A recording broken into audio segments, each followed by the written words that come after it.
অভিষেক বন্দ্যোপাধ্যায় আগে একবার এসেছিলেন, এসে ও যা বলে গেছে তারপরে কোন মুখ নিয়ে ঠাকুর বাড়িতে ঢোকে।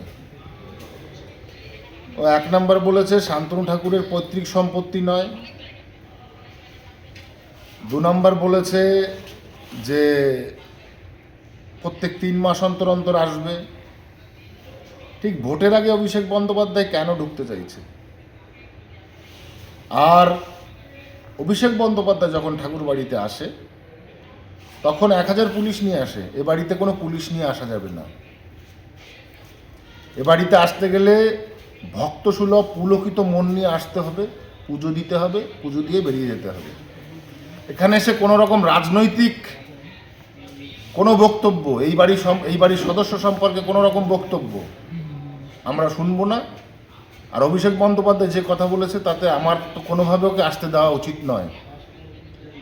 আমরা জমায়েত রাখবো, অভিষেক বন্দ্যোপাধ্যায় ঢুকবে, ওর উদ্দেশ্য কি, ইন্টেনশন কি আমরা দেখব, তারপরেই ওর বিরুদ্ধে যা করা সেটা আমরা ওখানে বসেই করব।